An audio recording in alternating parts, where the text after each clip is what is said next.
তুমি মুসলিম? জি আঙ্কেল। ও কি জানে না তুমি খ্রিস্টান? একজন মুসলিমকে বিয়ে করবে তুমি? বাবা, আমি ইসলাম ধর্মে কনভার্ট হব। কি বললে? এখানে ওর কোনো দোষ নেই। ও যাই করছে সেটা শুধুমাত্র আমায় ভালোবেসে। দোষ যদি কারোর থেকে থাকে সেটা আমার। মারতে হয় আমায়, মারুন আপনি। ওকে বেরিয়ে যেতে বল। বাবা তুমি যাও তো এখন। আমি আপনার মেয়েকে কোনোদিন কষ্ট দিব না। মাফ করে দাও মানে? 4টা বছর পরে সে এখন তুমি মাফ চাচ্ছ? হাল ছেড়ে দিচ্ছ? তো আমি আর কি করবো, আমাকে একটু বলবা? একটু বোঝার চেষ্টা করো।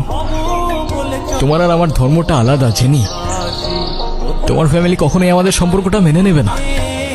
তুমি কি আমাকে ভালোবাসো না? দুনিয়ার সবাই মেনে না নিলে যদি আমার প্রতি তোমার ভালোবাসাটা কমে যায় না, তাহলে থাকো, আমি চললাম। কোথায় যাচ্ছ?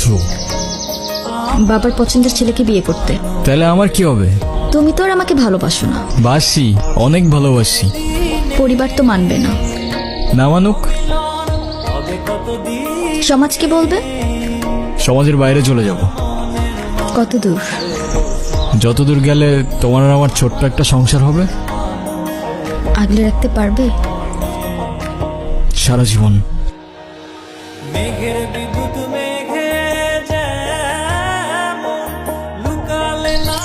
হ্যাঁ বলো। কোথায় আছো তুমি? এই তো বাজার করে বাসায় যাচ্ছি। কেন? আগে বলো, গুড নিউজ শুনবা না ব্যাড নিউজ? ব্যাড নিউজটাই আগে শুনি। ব্যাড নিউজটা হচ্ছে তোমার এখন থেকে মাঝে মধ্যেই বাজার করতে হইতে পারে। কেন? কারণ গুড নিউজটা হচ্ছে নতুন চাকরিতে তোমার হাজবেন্ডের কাজের অনেক চাপ থাকবে এখন থেকে। কংগ্রাচুলেশনস। কিন্তু স্যার, আমি আর বাজার করতে পারবো না। যত রেটি হোক না কেন, বাজার কিন্তু আপনাকেই করতে হবে। কেন, কি হয়েছে? আরে ধুর, আমি একদমই দামাদামি করতে পারি না। আজকেও 150 টাকা ঠকে আসছি।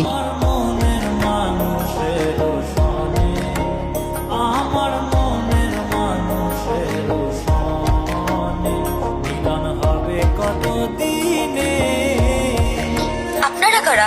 আর বাসার ভিতরে কিভাবে ঢুকেছেন? কারা বাসায়? হ্যালো?